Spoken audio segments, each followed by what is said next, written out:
Hello, everyone, and welcome to Mayhem Tainment. You guys know who I am. I am JD, and I'm starting this episode before I roll the credits because we are dedicating this episode to the memory of my grandfather, William Kamen, who passed a few weeks ago at the age of 103.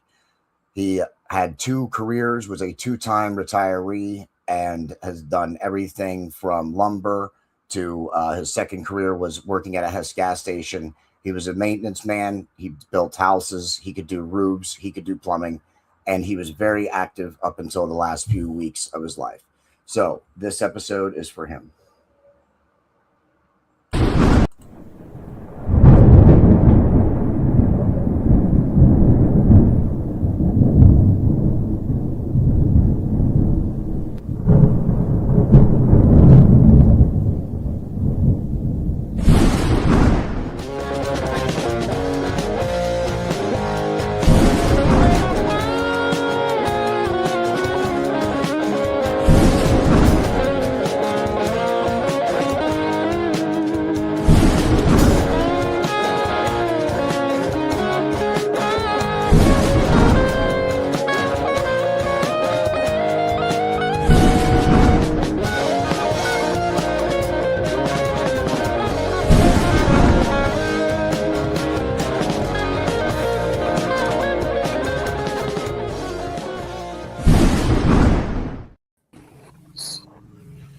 And here we are, everybody, and we are here to continue our Marvel Cinematic Universe series. And up on the docket today are two very good ones, in my opinion, Ant-Man and Captain America Civil War. And we have a full round table, and we may even have one more guest joining us here in just a few minutes.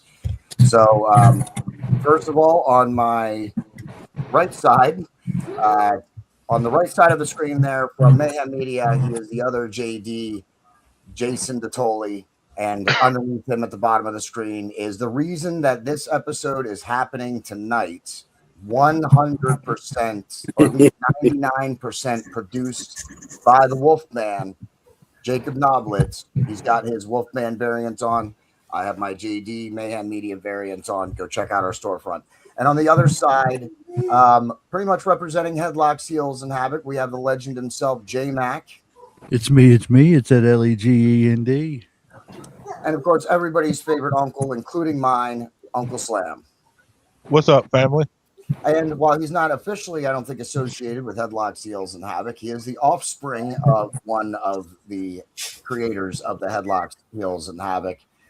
Go check him out on YouTube, Jedi the Theorist 98. We're going to call you Theorist for short, I would imagine. Yep. Hello, everybody. All right. Sounds good. All right. So up first, we got Ant-Man. Now, I have a lot to say about Captain America Civil War, so I'm not going to start with Ant-Man. All right. We're going to go to the top of the screen over there to Uncle Slam, and we're going to let you start it off. You don't have to give your rating yet, but what are your opening thoughts on Ant-Man? Ant-Man, it was kind of a cute movie. I like the what are the I guess the I like, what do you call it? Hold on a second. I guess the visuals is probably what I'm trying to say. Like how they made Scott so small and then enlarged all the objects in the environment. Special effects. Show like what it looked like when everything was small and then blown up. Because he went from being a normal size and then he went to to the atoms and then like even like subatomic. It was a cute movie. It was funny because the guy. I don't know the main character's name. Scott Pym. Was it Scott? No, Pym? Hank, you're talking about Hank Pym. It's Scott Lang. Okay, Scott Lang is Scott playing whatever. Yeah. Like I think he was a good fit. I don't know the character like from the comics, so I can't say too much about that. Like I just know like a like kind of like an overview, but nothing major about him. So I can't say if he was.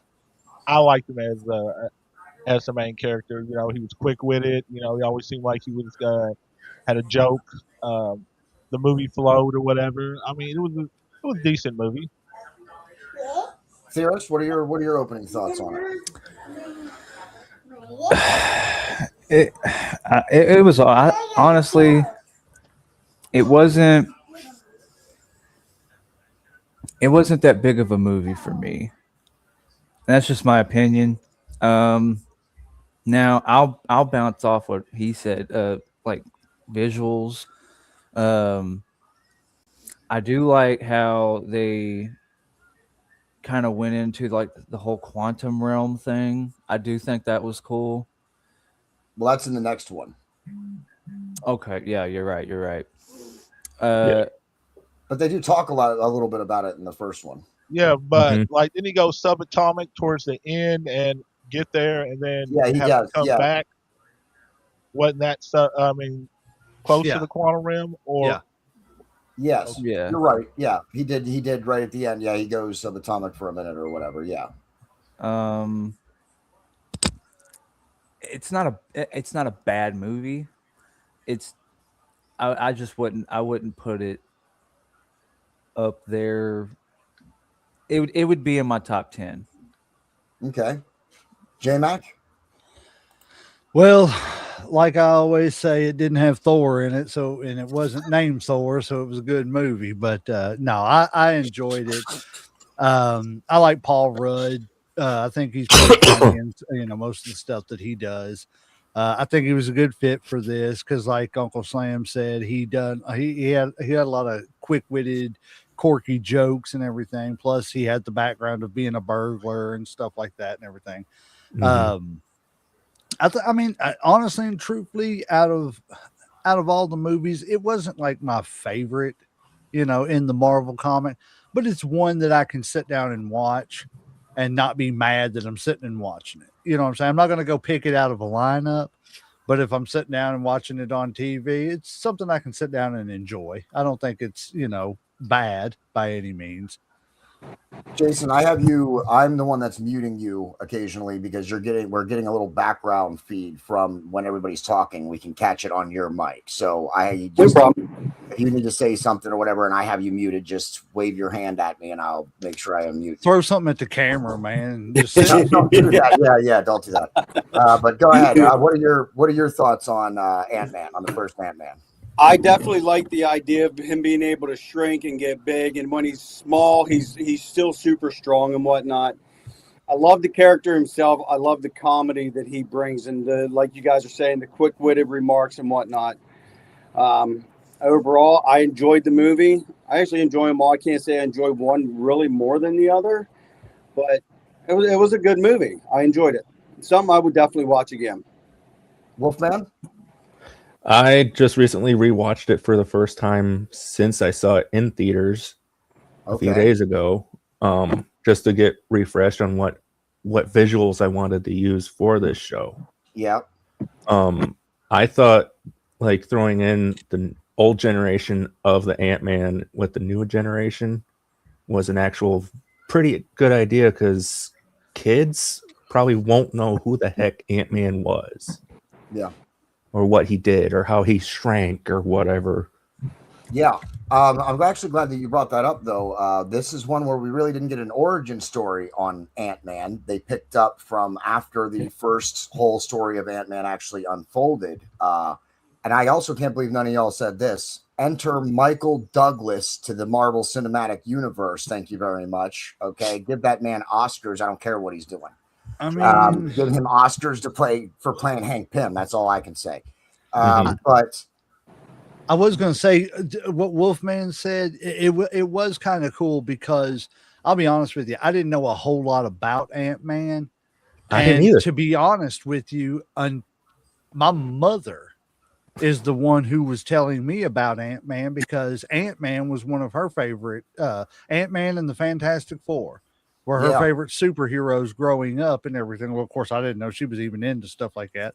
But I guess, I should know because she's in her room right now watching Svengoolie.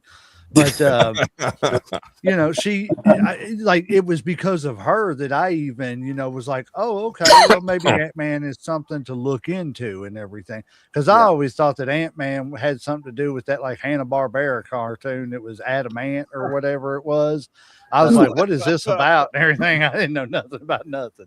That's funny. Adam, man. Yeah, all right. So let's tell our viewers that's Hank Pym is the original Ant-Man. He is the Ant-Man during a World War II era with Captain America. Yep. The only way to do that, to do an origin story, would have done to do that with the first Captain America movie, Yep. the first Avenger, was to then have an Ant-Man origin story happen immediately after that. So I'm glad that they didn't take us back to World War II, because I think that would have been repetitive. Scott Lang, canonically, is the next Ant-Man. He's the one that picks up the suit. I don't know if it happens the exact way that it does in the movies. That I can't speak about, but I do know that Scott Lang is canonically the next Ant-Man after Hank Pym. I think it would have been cool in Captain America if they would have kind of hinted at Ant-Man. Yeah. I think that was before they knew if they were going to make it that far. Probably. You know what I mean? Really, you got to think. I mean, we've gone far enough now. They did the very first Iron Man, setting up the future, but not really knowing if there was going to be Right. one Touche. until the success. And then really until they got to the first Avengers, they didn't really know what they could expect. And then really it was after the first Avengers, I think that's when they knew that it was something that they were going to be going for a long time. Golden egg. Yeah. Sorry, guys. I don't sip wine. I guzzle it by the gallon. So That's all right. I'm going to start off the visuals, and then Wolfman's actually going to take over as host for a couple of minutes at different times of this episode. We're starting to get his feet wet as to host episodes, so he's going to do it. I'm going to start you off first, though, Wolfman. This guy I don't believe is any kind of comic book, nothing.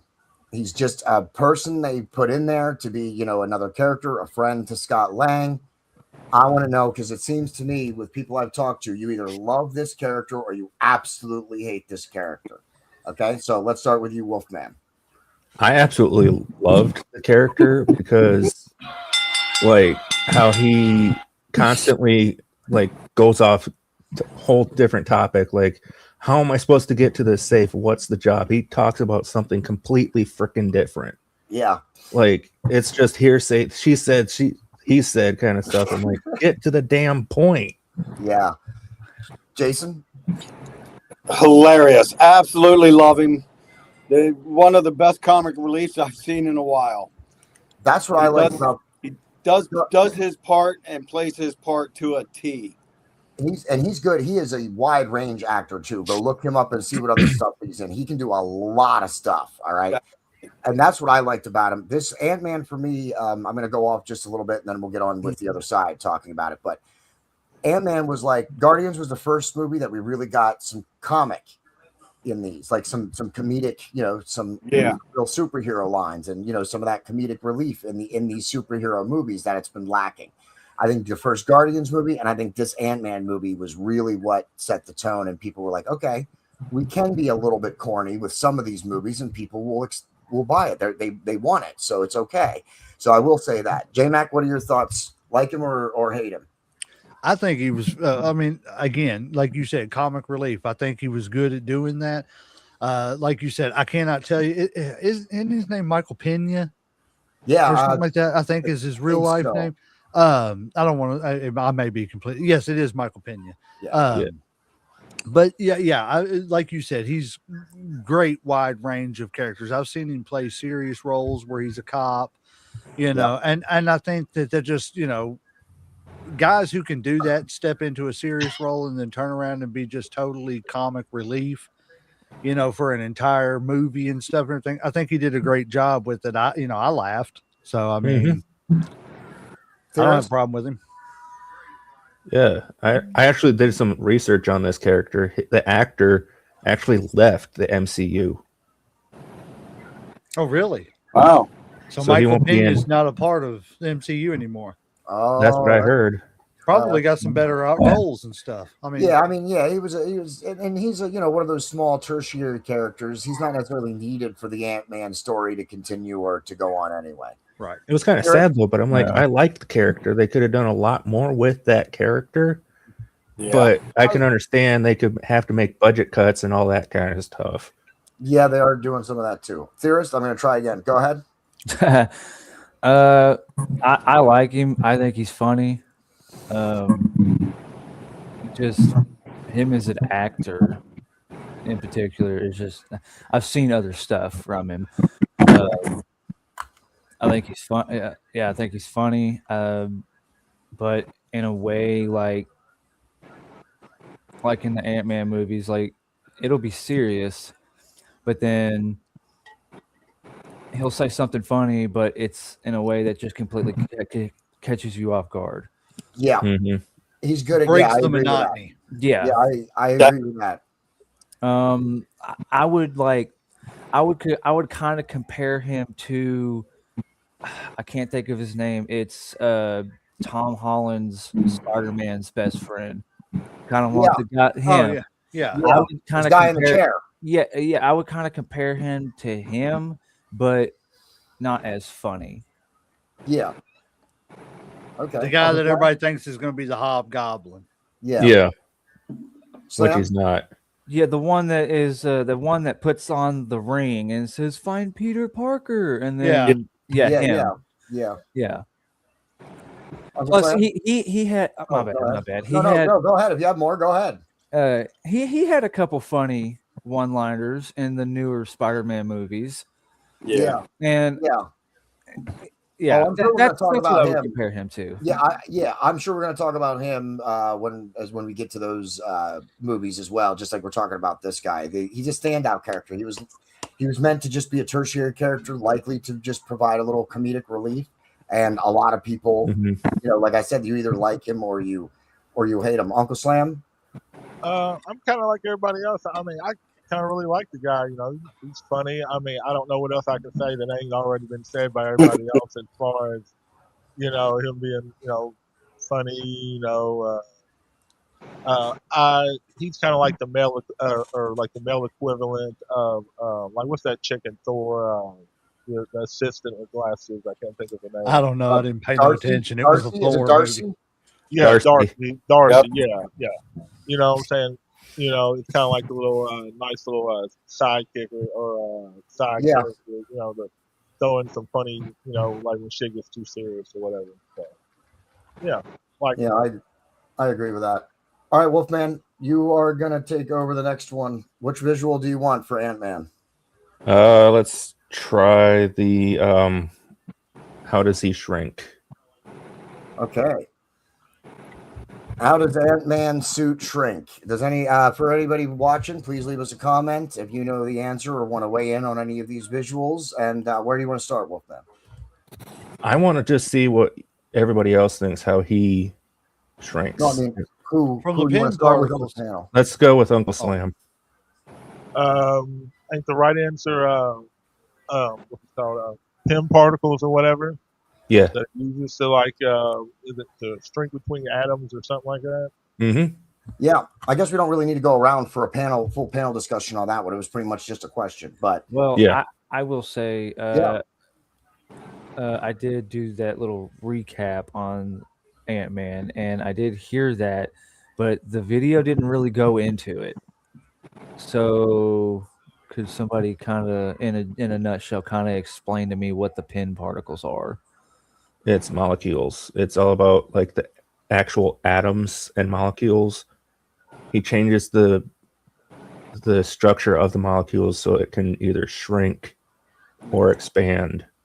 It's like it has to do with the space in between atoms. Yeah. He could just manipulate it. Yes. Yeah. Manipulate the space in between. And Okay. stuff. The pin particle, that's what the pin particle can do. Yeah, it manipulates the space between atoms. Very excellent job, Wolfman, on that one. That was not. I was like, oh man, I didn't expect people to like ask him a bunch of tough questions. So, what visual do you want next? Let's do. Who do you think this character is going to be? The female. Oh, I'm sorry. Wait, no, that's not the right one. Let's do this one. Yep. I know the answer. Oh, I know. Wolfman, pick me. I never get picked. You pick. J-Mac. I'm just joking. No, that's Wasp. Yep. What is her name though in the movie? I couldn't tell you. I was too busy just staring at her. Does anybody know the character name? Wasp. I can't remember. I know she's Hank Pym's daughter. That's all I know. Yeah. Wolfman, do you know her name? I believe it's Amy. I think Janet Van Dyne. You know what? No. Is it No. No. Janet Van Dyne is the is Hank Pym's wife. Yeah. The one Yeah, that's you're right. stuck. Yeah. I I actually don't God, think I what can is recall her name? her name either. Yeah, I don't think I can recall her name either. Actually, now that I'm thinking Let me about look it up quick. Get us all stumped here. I've got Hope Hope. Van Dyne. Yep. Son of Yeah. a gun! You got to be kidding me, Hope. Evangeline Lilly is who plays her. And a little fun fact: I don't know if anybody else knows this, but she played on the show Lost. Yes, she did. Yes. She was one of my favorite players. One of my favorite characters on there. Are you a Lost fan, J Mac? I mean, I was until the last couple episodes. All and right, it well, got then stupid. let's not even get into that right here, right now. Let's do I whatever gotta we say- about it, but That's let's a not whole go off a series on it tangent either. itself. Oh, for sure. Personally, in the first movie, I did not care for her hairdo. It looked like they just like shaved a guinea pig and glued it on her head. Interesting. Yeah, It was kind of lost, wasn't it? Yeah, and I'm like looking at her face and I'm like, hey, pull the it picture. doesn't back fit up. her. No, I agree with you. I definitely agree with you on that. I think I got used to her and lost with the long hair and stuff and everything. Yeah. Speaking of which, just side note, did you all know that she is right now fighting a really bad battle because she went it wasn't skydiving. I want to say like bungee jumping or something like that. And she literally dove off of a cliff and landed face first on a boulder. And like, No, I didn't yeah, know that. she is jacked up in real life. And I don't mean that in a bad way. I don't mean that in a funny way. You're talking about her. She's jacked up, but she really hurt herself really bad. I'll have to, Like, I'll have to- I know. I'm trying not to laugh too. I'll have to look in. I'll have to look into that. Too bad she didn't have that waft suit. She would have been just fine. Is it a bad time? Is it a bad time to say that she kind of looked like Edna from Incredibles right there? Oh God. Oh, yes. he Interesting. did. Head on stilts. Yeah. Won't unsee that ever. All right, I picked the next one for you, Wolfman. Just keep us moving. Okay. What do you guys think made this guy go from regular Joe to Psycho? And I'll almost want to throw a bonus in there. What is the villain name? Not seeing the picture. Oh, So you didn't it's- see it? I'm can sorry. I- Let me get it back up. Can I You answer guys see that? it? I You guys see it. seeing Yeah, can I answer that? Darius, what you got? It's Hornet, ain't it? Nope. That is correct. Really? No, it's not. No, it's not Hornet. Nope. Well, guess what? I don't know the Yellow answer. jacket.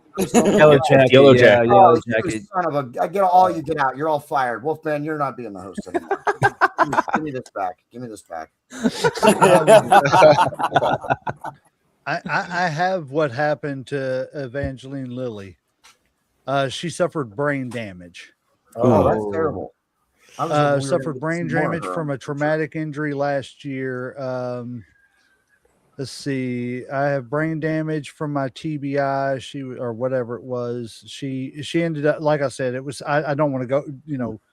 Take Yeah. the show hostage or anything, but it was something about she was doing some kind of an extreme sport or something to that effect, and she ended up landing on a boulder like face first and got bad brain damage and stuff like that. So yeah, Well, just sorry, wasn't trying to take over or I nothing. Just understand. wanted to. Well, that's disappointing because that means Marvel will have to recast Yeah. Wasp probably. Yeah. Yeah. That story, that's not gonna Unless they already did the scenes and they don't need her. maybe. They could they could CGI her like Star A- Wars is doing. AI, they got AI now too. That's Yeah. possible. That's possible. Wolfman, I'm gonna put the next one up for you. What did Hank Pym do to this guy and why did he do it? Picture. Oh, you don't see it again? Son of a, what is happening with us? Can you everybody see it now? Yeah. I can see All it right. now. Oh, we have comments too. Let's look at that one. Oh, that's just J Mac leaving a comment, helping us get some more traction. We appreciate that, J Mac. You don't want to read the comment, man? Oh, you want me to? I mean, I can put it up there, sure, if you want. What's this sexy guy's name, Legend? Yeah. Oh, jeez. His name's Legend, not so sexy.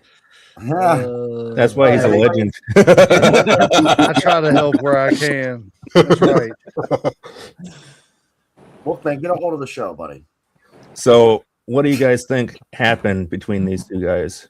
I am trying to remember that now that you I know, said man. Right? it had to can't- do with his wife, didn't it? Yeah, it happened on the very beginning of the movie. Didn't he try to like hit on his wife or something like that? I can't remember right offhand. I don't want to. Nope. Nope. Remember, that's a good question. I do not remember. I don't remember. He I don't insulted either. her memory because they Oh, think yeah, he's yeah, dead, and he smashes his face into the table Okay. Now, and breaks Now his that- nose. Yeah. Okay. Now that you say that, I remember that. Yeah, I'd be mad over that. All right, I'm going to So- go to the next one for you because I'm also diagnosing a technical issue that I'm having. So you keep it rolling, Wolfman. All right. What was Stanley's cameo in Ant-Man? That I don't remember. He's got so many cameos and stuff that it's hard to keep count of them and everything. It was a really quick cameo. It was like maybe like a 5-second cameo. Was he at the bar? Yep. He was the bartender. Okay. Yeah. okay. I was gonna say like a barista or something like that. Yeah. Remember when Luis is like, "I'm with this girl, ain't she fine?" She's like, and then he's like, "Yeah, she's crazy fine." Yes. I loved Stan Lee and his little cameos because he always got like the best, one liner or something of the movie and stuff. It was always just something that, that was totally off topic. It was always just something, boom, let me say this real quick. And then it just cut away, and you were, I don't know. I don't know how many times I'd have to rewind to catch what happened right after he said what he said because I was too busy laughing about what he said and everything.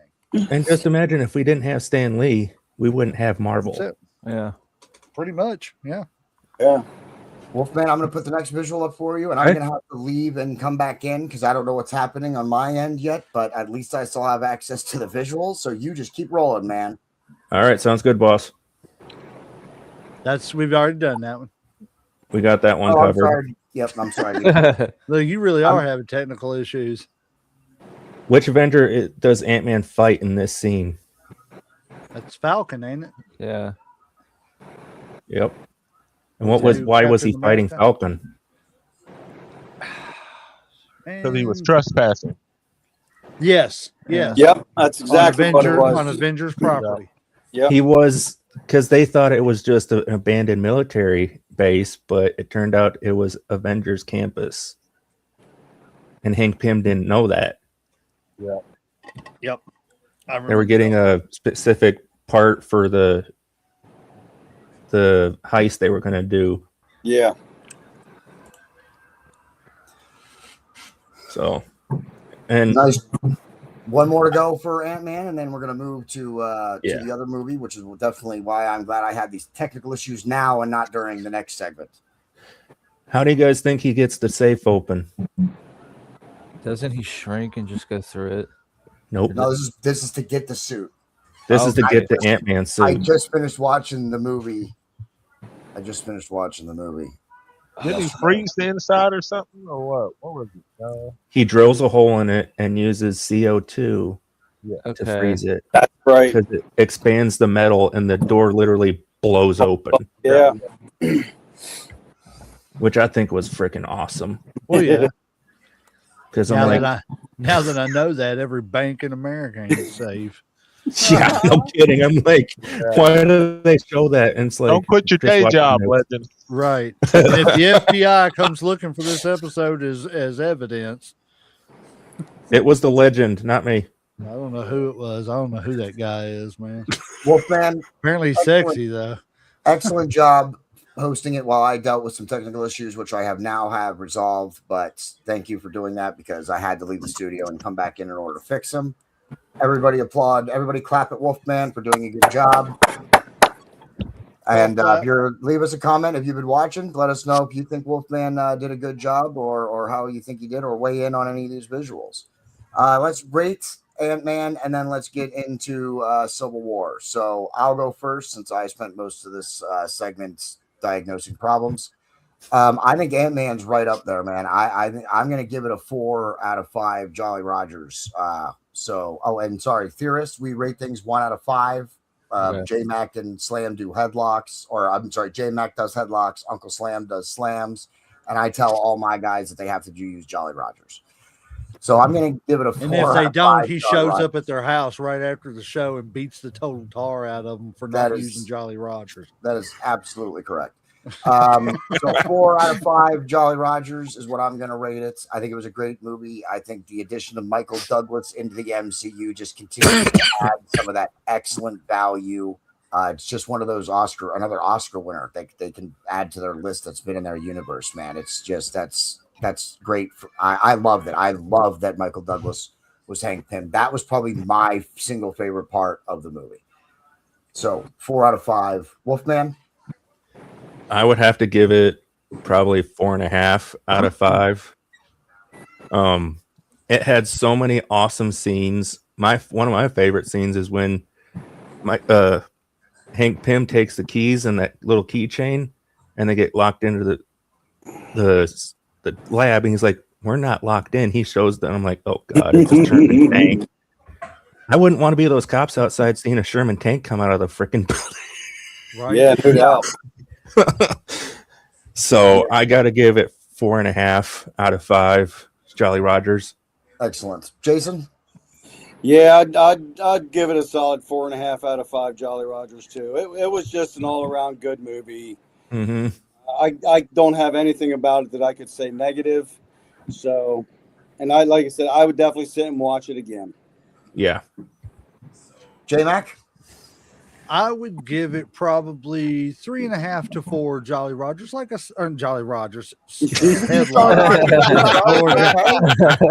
didn't want JD showing up on my doorstep after the show. Don't make me come to Kentucky. Don't make me fly down there. Right. I got family down there. I got connections.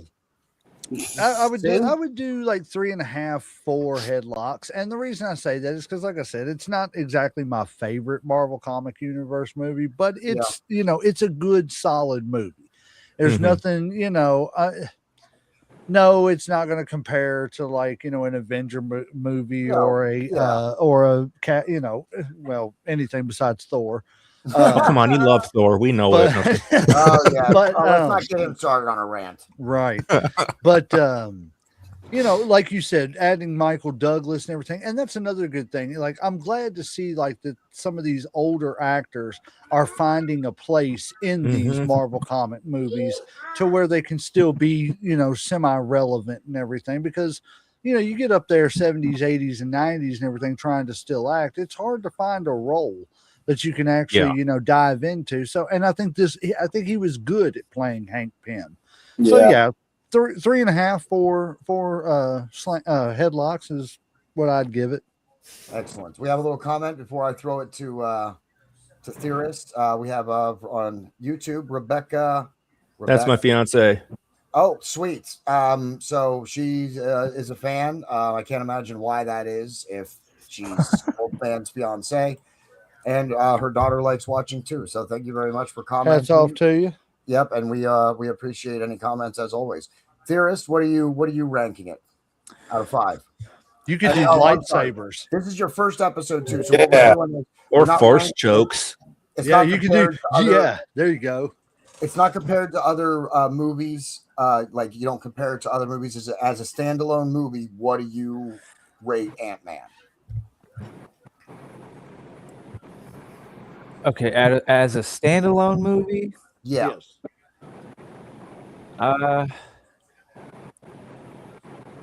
I would probably give it a solid 4, just because I think Ant-Man, his character itself and just the way he plays it adds another sort of comedic character to the more expansive group.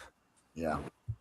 Because I mean, you got Tony Stark's witty, one-liners and all that. You got, Spider-Man's got a couple here and there, but then everybody else was kind of serious. Yeah. Yeah. So I do believe that his kind of comedy in it that he does add to everything else. But going back to the beginning, visuals, The story was good. Yeah, I give it a solid 4 out of 5 metachlorians. Midichlorians, there you go. Nice. There you go. There you go. Very nice. Nice. Uncle Slam. I know this is gonna be weird, but I'm gonna actually agree with the legend and give it like 3.5 to 4 slams. And it was an all right movie. Like I said, it's not my favorite, but if it was on TV, I would let it play. I I don't know if I would watch it like I haven't seen it before. Like some movies, that I can watch over and over again and be really interested in. Like I said, but there's nothing bad about it. I mean, like it's a solid movie, but this 3.5 to 4 is all I can give it. I mean, you guys say 3.5 to 4 like it's a bad score, but really, if Yeah, you think yeah. about I some mean, of the movies no. we I have, mean, like 2.5 to 3, if we don't count J-Mac and the Thor scores. yeah. I mean, we haven't really gone below, 3-ish, 2.5 maybe or something. So I'm trying to think. The worst movie was it the second Thor? yeah, I Yeah. think most of us rated the second Thor a 3 or so. I Yeah, think yeah. J-Mac I think put I that rated on it like a negative- 2. Yeah, and I think J-Mac rated that a -5 or something like that. Yeah. Yeah, he was dust, very That sore too about it. negative, he dust said. in the wind to me. It was also the lowest one that I rated too, but then I have a Natalie Portman problem, so I own that and I accept it. But Hey, you know, yeah. I do want to add. I do That's- want to add something on to the movie and everything. And it's one thing that I do like about the Marvel comic series is that they have a way of, because as Theorist was touching on, they have the one-liners, Tony Stark at times could be comic relief. Spider-Man, had his one-liners and stuff. But like I think the MCU directors, storytellers, whatever you want to call them, they've done a good job of taking some of these characters and like Ant-Man, making them comic relief, Yeah, but still also making them badasses too. yeah, To where they can still, that they're not, I've got the jokes, but I can still kick your butt too. yeah. Mm-hmm. Yes, like you said, Spider-Man, and I think Guardians was another one of those. Yes, movies. Guardians yes. and the first Ant-Man really opened up the MCU to being able to, they realized the audience was willing to accept some comedic heroes. A little jokey joke ain't gonna hurt. Yeah, exactly. All right, one last bonus question before we move on, because I forgot this visual while you were doing it, Wolfman. I'm sorry. What was his role in the Marvel Universe? Wolfman, what a great question, because I don't even know what the answer is. I do. to this What's one. the picture? I don't know why it's not popping up for some of you guys the first time, but it's okay. It's popping up for me. You I can see got it now. Yeah, All I right. see it. I honestly, truthfully, I'm gonna step back because I cannot remember. I remember him being in it, Nope. but I want to say he was a driver of some sort. Nope. That's what I think. I honestly can't remember. Does anybody else? I don't know. Would I be close if I said I don't know why I don't remember him at all, but I don't know why I feel like he's sort of a moral compass. No. Nope. Wolfman, no. Jason, do you have anything before Wolfman tells us? No. I have no clue. Wolfman, inform us. If you do your research like I do, Wolfman. he he's is like, actually you with the game, guys. He is the original Ant-Man Oh, from the old TV series. well. Holy He crap! is. He Really? is. Wow. Nice. Now that Dude, you that say was it, yeah. I'm so glad I saw that we did not get to that visual when I had you hosting it. I'm so glad I saw that and caught that, because that was too good to forget right there. That was way too good. Bonus points for Wolfman. Hey guys, I hate to say this, but I'm gonna have to bounce. I'm hurting too much. Oh, we're just getting to Civil War, I brother. know, but All if right. not, I'm gonna be on the floor, and I we understand. don't need to see that. So No, God bless you guys. Thanks for having me on. Yeah, Can't we'll wait see for you the in next 2 one. weeks. We'll see you in 2 weeks, buddy. All right, Looking rest forward up, brother. Yeah. God bless. Take it easy, man. It's All right. nice seeing you again. I don't know if Andrew's going to join us either. You know what? Here, let's Theorist, we're gonna move you. No, we're not gonna move you up to the corner. Hold on, I'm gonna change layouts here, guys, since there's only 5 of us now, and we don't know if anybody else is coming in. And I just want to let you know, man, I'm about a bottle deep into this purple toad, so I don't know how good this Civil War is going to go, but I'm going to give it an old college try. It'll be fine. Hold on. Wait Did you for say a the- I'm purple gonna- toe or toad? Dude, I'm gonna- What are you planning on doing over there, Legend? You're like, Purple go toad. make it. So I I thought you am- said toe, and I'm like, what'd you do? Dude, I'm gonna Right. rip the bong next time I come on your guys' Purple show. toe, okay? I know. Just know I that, could, all I right? could imagine. I'm gonna rip the Purple Toe would taste bong good. like the gravity bong before I come on your guys' show next time. Just so you guys Do know it. that, all right? Do it, man. But anyway, that gentleman that was on that visual was from the original TV series from the, I gotta say, probably the 60s. That's Had to crazy. be think- something like that. Yeah, that's Because crazy. it was My mom real was still a old school. teenager. Great visual on that one. Great find on that Yes, one. it was. All right, let's talk a little Civil War because we're already going to go way over an hour on this one, but that's all right. We're here for the long haul. So sorry, Jason couldn't make it, but with his problems, I can relate to back problems big time.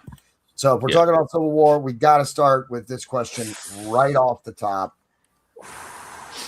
Whose side are you on? In fact, I just messed up the order of my own show. So let's talk about this, and then we're going to talk about the movie. Dang. I was just so excited to make everybody pick their side. Who we starting with? Yeah. All right, I'll tell you what. Uncle Slam just asked. He seems like he's excited to answer, so we're gonna go with Uncle Slam first. Okay. This is easy. I'm Team Cap over here. Any particular reason, or just because? Well, because I feel. I mean, I don't want to say like I'm anti-government, but I'm more one of those people. More about individual. Maybe a little less oversight. Better Little watch less yourself. government type deal. I feel like that they were a little too far reaching. I feel like they had good intentions, and that Cap and Tony both wanted the same thing, but they had very different ideas about how to get it. I couldn't And, agree Mhm. more with that. and I think it would like one of the big fundamental things was because I think Cap was a soldier and Tony was a civilian. So Cap was used to loss and like understood that sometimes people are gonna die, bad things happen when you fight bad guys. And Tony was a civilian and he's not used to realizing that there's gonna be casualties, and he took that shit really hard. Like he wasn't cracking jokes, like he was before and stuff. Like he was real Yeah. serious, real somber. He wasn't the same Tony Stark that he normally was in most of the movies. I agree No. with that completely. Yeah, J Mac. I have to agree with Uncle Slam, but not exactly for the same reasons. I'm a huge conspiracy theorist, so I love to not that I believe all conspiracies, but I do like to dive into them and everything. And I'm like him. I don't think big government helps anything. I don't think we need Big Brother watching everything we do. I think government helps for some things, but for some things we need to just learn how to be responsible individuals and do our part as individuals. And I think that's kind of what was going on with that. And like he said, you were looking at it from two different perspectives.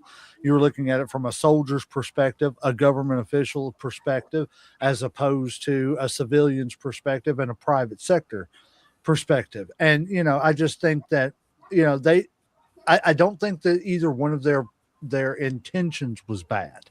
Yeah, And I don't always think that everybody's intentions, are bad when you go down to stuff like that.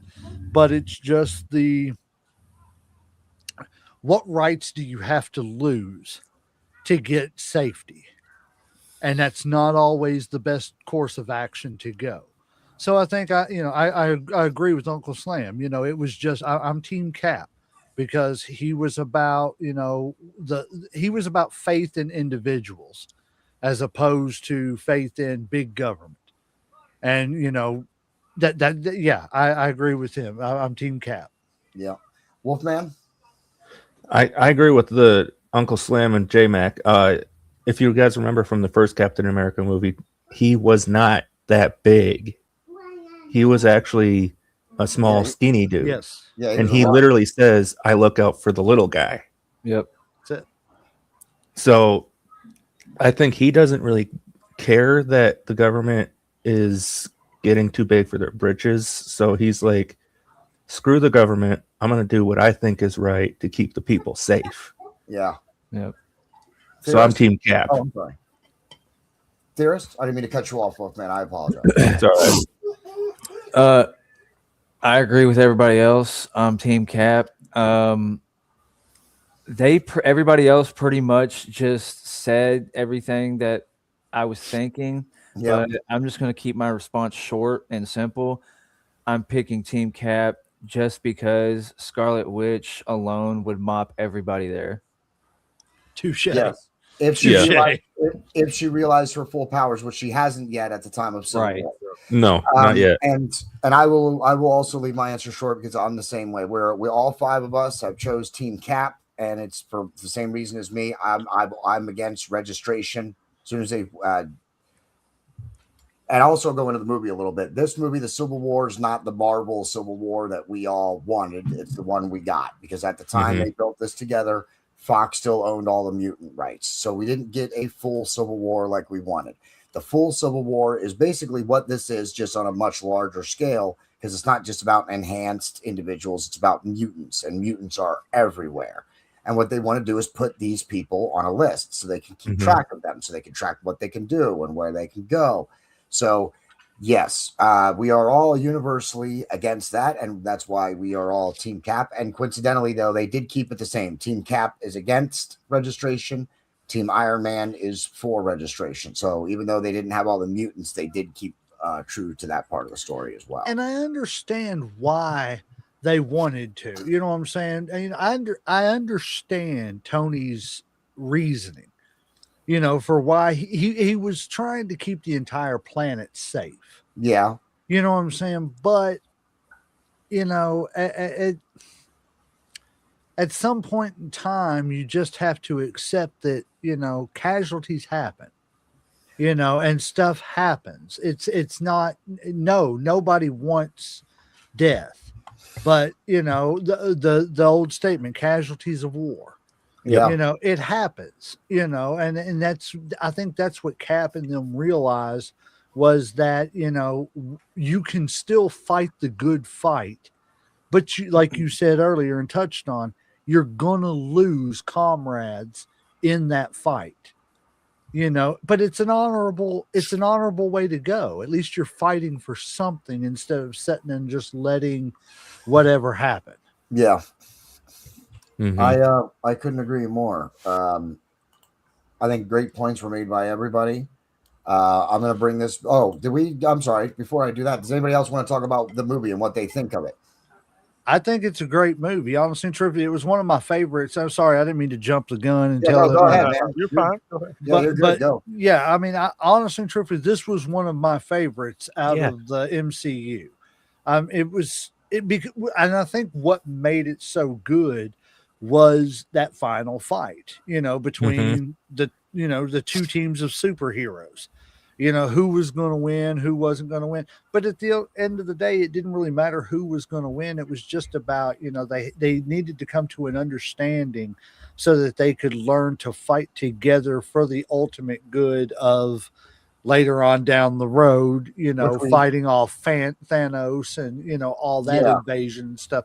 But it was a fight that needed to happen. It's almost like, you know, when you've got brothers or sisters or whatever, and, you know, you're holding back saying things that, you know, that they're doing that, you know, makes you mad or whatever, you eventually have to let that out and let's, you know, fight it out, come to an understanding. You don't have to hate each other at the end of it, but you just got to understand that this is where I stand. Yeah, we don't get that resolve at the end of the movie, though. It actually ends with them pretty much separating, and that's what I like. That's what I like about the movie. Also, is that the way it ends is the cliffhanger. They both go their own ways, and you wonder, okay, what is the event? What is going to be the next Avengers? Because we all know at this point, we know there's going to be another Avengers movie. We've talked about the Infinity Stones. We know where they're taking us. How are they going to reconcile from this? Uncle Slam, what are your thoughts about the movie? I liked the movie. I think it was a darker movie. I think it wasn't, like I said, it wasn't Tony cracking, like one liners. He was very, quiet. He was thinking about a lot of stuff. It's the first time you saw the actual group kind of divided. Like before, they've always been together against the common enemy, and this time the common enemy was them. You know, like the guy that actually, was the really bad guy in there was just a common man, Yeah, and he said it and he said it at the end when he was talking to the Black Panther. He's like, I knew I couldn't beat him. I've seen stronger guys, lose to him, but I knew if I could get them to fight between each other, that I could get them to, lose or whatever. Because, like together they were invincible, but once you got them to fight each other and you divided, like then they were weak. They were their own worst enemies and stuff. So like this movie was definitely a lot darker. You know what I'm saying? As far as also, it was one of those things where it was people kind of like stood on their beliefs. Cat, like Cap had his beliefs, Tony had his. They both wanted the same thing, like we talked before. They both wanted peace, they both wanted protection, but they had vastly different ideas on how to get it. Tony thought, if we, like basically like submit to the government and they, are like our parents and send us here and send us there, then everything's okay. And Cap was like, no, like what if we need to go this place and they won't let us, like what if people are crying out for us and the government, won't let us go. So I don't want to be, part of something, I want to save everybody. Like I don't want to be able to pick and choose. And like I said, I mean, the best part of it was like, it was right. It took a common guy when Ultron and, Loki tried to beat him and couldn't do it. And all it took was a common guy who just, got into one guy's head that split him up. I think this is the first movie we really didn't have like a villain, like a super villain, and that made this movie unique. Also, Wolfman. I think it was like one of my all-time favorite Marvel movies so far in the series because I liked how they combined most of the Marvel characters that they've already introduced, and they started to introduce new characters. This one is the or first two. Spider-Man. Yeah, this is the first appearance by Spider-Man. Yeah, Tom Holland's Spider-Man. Yeah, Tom. Oh, you're right. Thank you for specifying that. Yes, Tom Holland's Spider-Man. Yes, because there's like 3 or 4 different Spider-Mans in the Spider-Man universe. We're not to that movie yet. Let's wait till we get to that. Terrence, what are your thoughts on the movie? It was one of my favorites because, well, me and my dad actually watched that one together. Yeah, way back when, but that one was good. I think my favorite scene in that movie, though, and really, if you kind of paid attention, it was kind of hinting, kind of step by step, of Tony having this trust issue, especially with Captain. Mm-hmm. And I think whenever he asked Rogers, did you know Bucky killed my parents? Yeah. And whenever he's like, yeah. And then I think the reason he was like, I don't think he was more so shocked. I think he was more so, damn it, I knew it. Yeah. The realization finally hit him. Yeah, I think you're. Like, damn right. it, I knew it, and not even the realization, the confirmation was there. Yeah, the confirmation of it, and I think that they put Robert Downey Jr. and I'm totally drawing a blank on who Chris Evans. Chris Evans, thank you. Did a great job during that scene with each other. They really did a great job. It became more of like the superheroes didn't matter then at that point. Like you knew they were coming to blows at that moment. Right. And the Winter Soldier, that's why we got the Winter Soldier. Remember when we were doing the Winter Soldier, we got this one and that one mixed up because Winter Soldier is such a prominent role in both. Yeah. but you don't think about it in Civil War quite as much because there's so much happening with all of the characters. The Black Widow and Hawkeye are really the only ones that don't really have something really happening in their own personal storyline, right? Yeah. So everybody else got some complex stuff happening around them. Well, we talked about them, so I don't know if this is really going to be a good question, but who's Iron Man signaling? I'm getting a sense that there's a spider in the mid. I was gonna say Tom Brady. I mean, it looked like he was gonna catch a football. You know.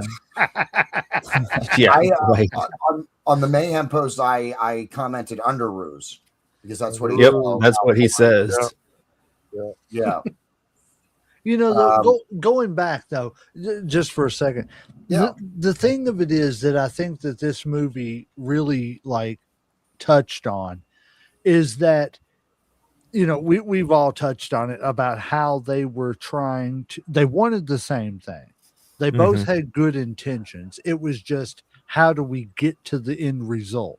And Uncle Sam's touched on that, you know, but I think it also touches on how you can completely disagree with your friends or family or whatever and still want what's best for everybody. You know what I'm saying? Yes, the division happens, the arguing happens and everything, but it's like, you know, are you going to let that arguing and fighting separate us, or are we going to figure out a common ground and come together and fight the common enemy?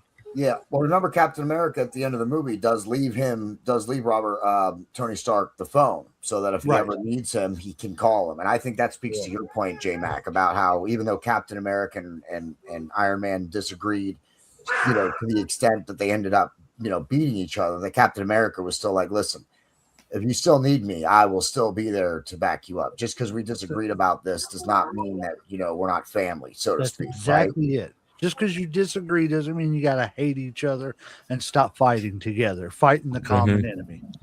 Fight the good fight, as I say.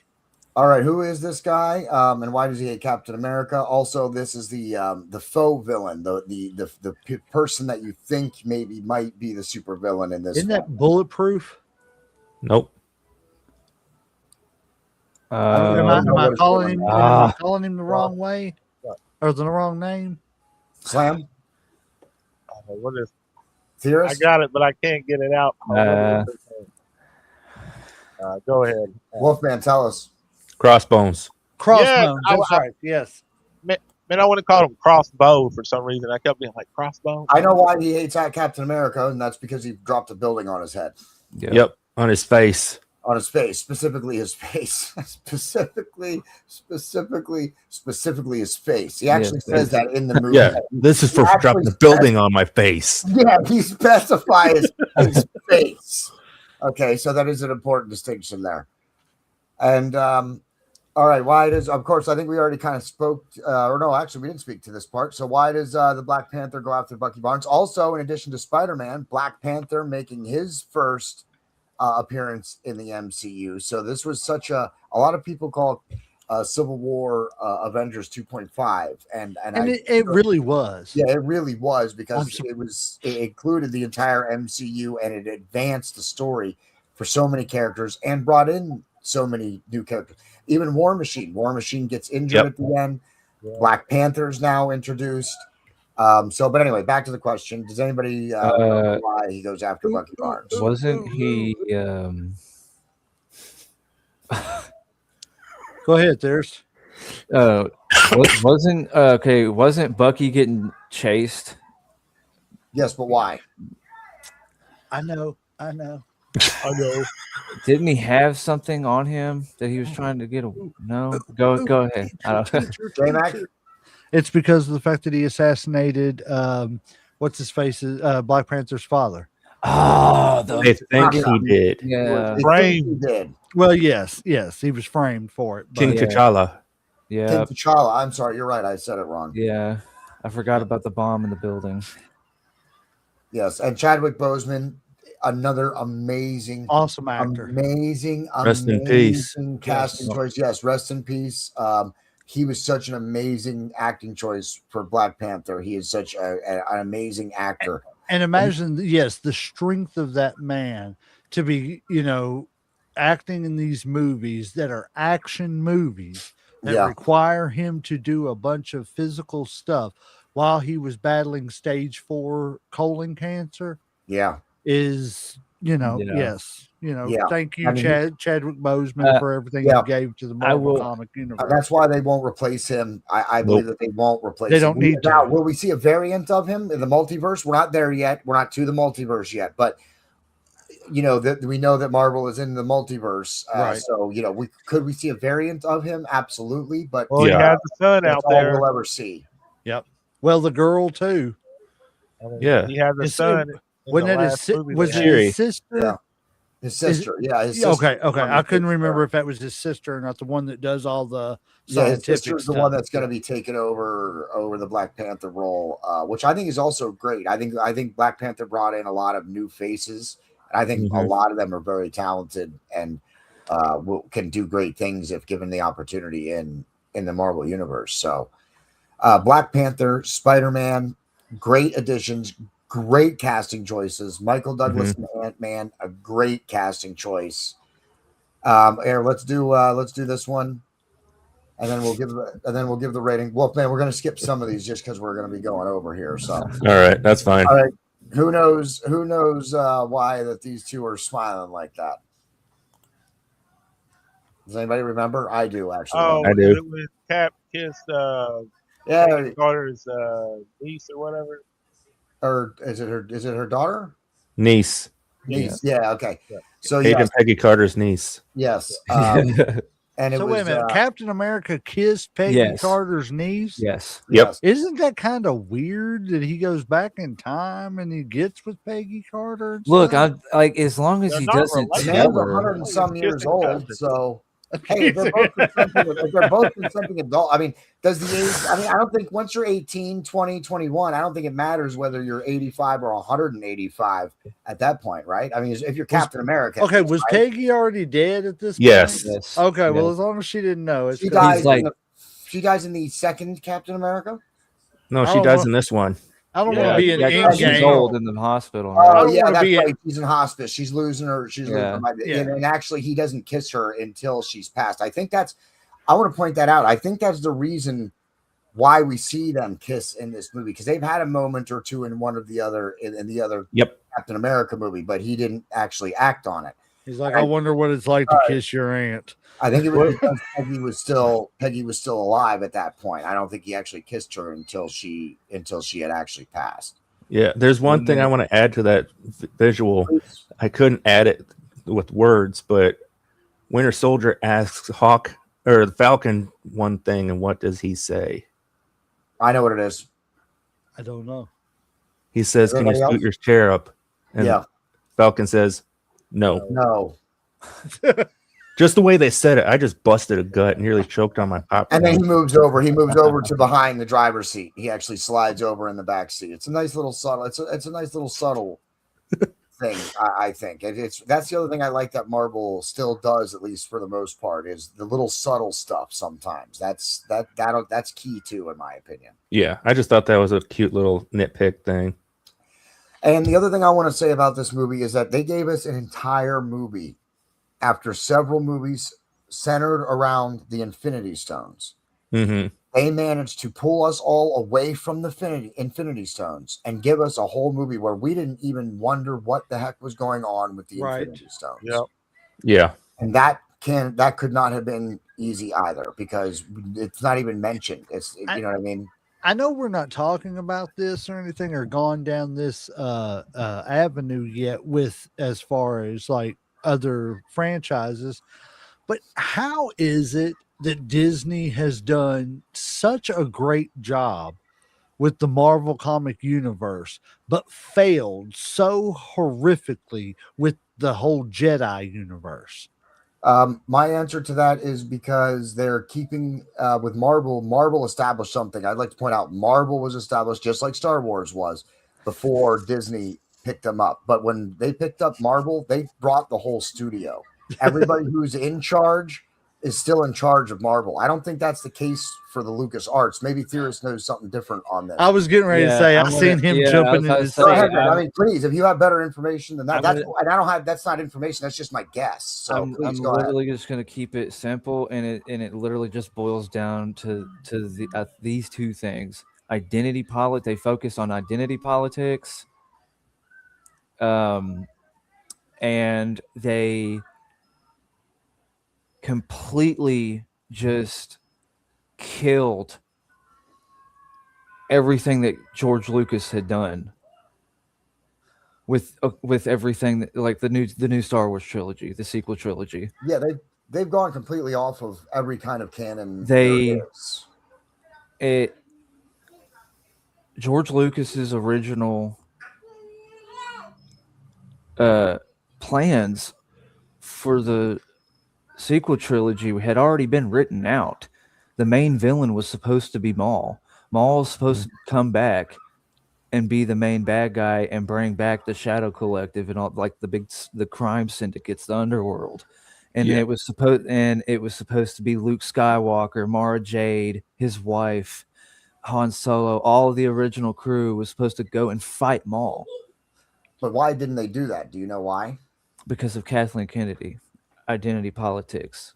She became so focused with feminism but that doesn't that go to my point though? If I can interrupt for just a second. Yeah, go ahead. Doesn't that go to my point though that when they bought Marvel, they brought everybody who was employed at Marvel with them. Disney didn't have to do anything. They just gave them more money and a bigger studio and said, keep making movies. Right. Mm-hmm. With Star Wars, they didn't do that. They bought Lucas Arts, but they didn't take George Lucas's hierarchy. They didn't take his executives. They didn't incorporate all of Lucas Arts, the studio, the way they did Marvel. That's right. That kind of goes. Now, I think that was their biggest mistake. I will say that they are going in the right direction now. Kathleen Kennedy has stepped down. She's no longer the president. Dave Filoni is. And they just made Maul Shadow Lord. Fantastic show. Yeah. Fantastic. And it scratched the itch of everybody, of the fan base that they left behind, kind of just kicked out with this new stuff. Makes sense. And I didn't mean to get off on a different tangent and everything. I know we're talking about, Marvel Comics, but it was a good question though, because baffled me, why we're getting such good stories, such good continuation with every story, when it comes to Marvel Comic, but then you go over to the flip side of the Star Wars, which could be great too, but they just kind of, I don't know, to me, they dropped the ball with it. I agree with that, and I think it's because I think it comes down to when they bought Marvel, they took the whole studio, people involved, Kevin Feige or Feige or whatever is that, like they took the whole studio over and put him in charge of the whole Marvel universe. Like from what I understand, there's like whole boards in the Marvel offices that are the timeline of these movies, and they have them going off. It's crazy.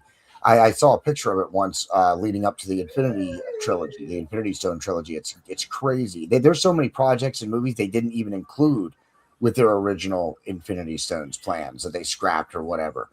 So, and I think that's why, because when they bought Star Wars, they bought the rights, but they didn't bring anybody from the studio with them, or at least not any of the execs or the higher ups. But with Marvel, they brought literally the whole freaking everybody that was with the studio, they brought over, and they just said, do it. But with Star Wars, for some reason, they didn't seem to want to stick with George Lucas's recipe. They seem to not like his recipe, and I don't know why that is. Theorist, go ahead. Sorry, I'm glad you brought that up, because it's certain people in the studios, and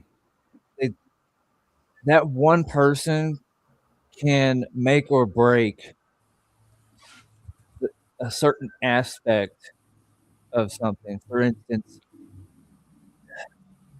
if you look at newer Star Wars projects, whatever, lightsaber duels, you can notice the difference between the choreography in the passion of the older stuff, prequel, I mean, to the newer stuff, because they didn't bring Nick Gillard back.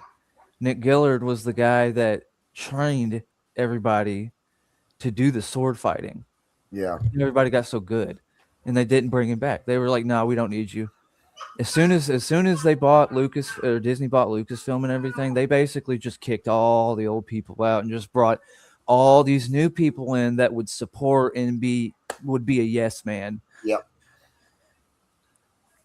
Yep, I think that's exactly what the deal was on that. So, and we got some Star Wars. It's a great, excellent segue though, and a way to plug our upcoming Star Wars episodes that we have coming up in a few weeks. We're gonna get through. I got some stuff that I'm gonna be taking care of, but we'll be getting into that here probably sometime in July. What else am I forgetting? Headlocks, Heels, and Havoc. Go check out J Mac and Uncle Slam. They're live every Friday. They do 2 shows every Friday night, so go check them out. They have a variety of different guests on their first show, and then their second show is like a recap of wrestling the week before. So make sure you go check them out. Go give them a subscription, follow, like, share, all that stuff, and tell them Mayhem Media sent you. You can go check out Theorists' YouTube channel, Jedi Theorist 98. He's on YouTube. Are you anywhere else, or just on YouTube? YouTube, Twitch, Kick, YouTube, Facebook, Twitch, Kick. Instagram, TikTok. Okay, and go check him out. Give him a follow. Tell him Mayhem Media sent you. And of course, me and Wolfman, we represent Mayhem Media, and we want to tell you to go to the storefront and pick up some of our shirts. You can't really see it very good, and I'm not raising my seat up right now, but I am wearing the JD variant of the Mayhem Media logo. He's wearing the Wolfman variant of the on our apparel storefront. Go check it out. Pick some up and support us. Andrew wasn't able to make it, but we'll give him a shout out. Popcorn and Whiskey. Thank you for tuning in. Starfire Mayor on YouTube. Thank you for tuning in. We appreciate that very much. Sure. In 2 weeks, we're going to do the next 2 Marvel movies. So you guys are, of course, all invited. I'm going to tell you which ones they are right now. They are Doctor Strange and Guardians of the Galaxy Volume 2 are the next 2 movies that we're going to be doing in the series.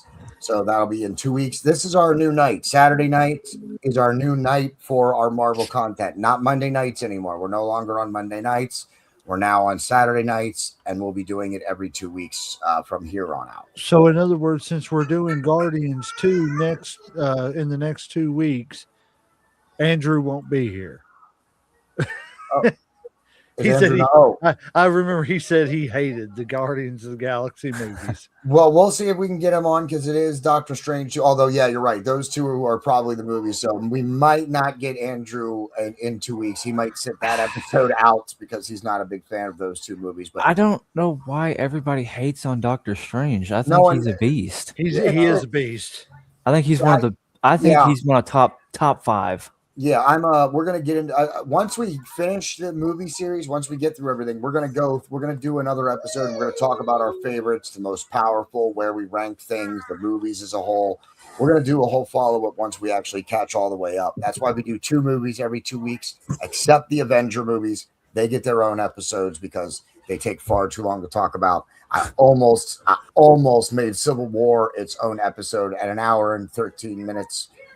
Maybe I needed to have, but actually we got lucky because if Jason would have stayed for the whole episode and Andrew would have made the episode, I don't even know if we'd be to Civil War yet. So it's probably okay that they weren't able to make the whole show, and Andrew wasn't able to make the show. But 2 weeks just makes for better content, brother. Absolutely. In 2 weeks. We're going to do it again. We're going to try and have all 7 or 8 people that we're supposed to have this week on in 2 weeks. So look for that. I'm hoping I'm not forgetting anything else. Marcus Fredrickson. Tomorrow's episode. Thank you. Wolfman is on point. That's why I hired him. Marcus Fredrickson does the music. ReverbNation.com/Marcus Fredrickson. Share out your favorite song. And tomorrow, Wolfman and I'm going to be doing another doubleheader tomorrow. We're doing the AEW prediction show. And then Theorist is joining me to do our start our After the Dragon series, even though this year is going to take place before the episodes. So, House of the Dragon on HBO, Game of Thrones show starts tomorrow night at 9 p.m. Furious and I are going to be live at, what did I say, 2 or 2:30? 3:30.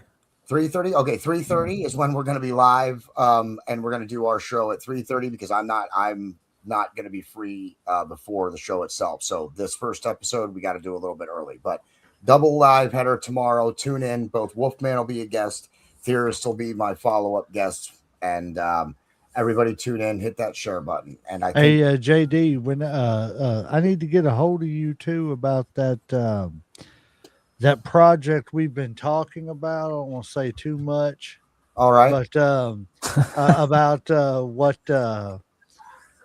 what services you use. Let's just put it that way. okay. For your prediction show. Let's talk in code. And I'm a little drunk, so I don't want to say let's too do much. that. Yeah, very good. I think I understand what you're saying. We'll talk for a few minutes after this episode. After I close out this episode, Uncle Slam's ready to go. Uncle Slam's just shaking his Uncle head. Slam is ready to go. Look, if you look talking about stuff that is being recorded live and stuff, and I'm like, yeah, it's probably not the best thing to be like. If you notice, Slam. If you notice, you could see his arm just slowly, just kind of inching upwards towards the mouse and the leave button. And he's like, right. I like it. You guys do know my nieces are watching, and so is my sister-in-law. I'm not fiance and my stepdaughter. I don't want to be part of anything incriminating. Well, I'm new here. I dropped the bad language, and I apologize to everybody about that. I think I've kept it pretty good as far as the language. I haven't said too much, out of the way, and if I have, I apologize to all little pygmies. And I think you need to lay off the code. We gotta close this out before I lose control of my own show. So I am for the legend J-Mac, everybody's favorite Uncle Slam, our new guest Jedi the Theorist, and Wolfman, the savior and MVP of this episode. I am your host, the bad guy JD, and we're getting out of here. That's the end.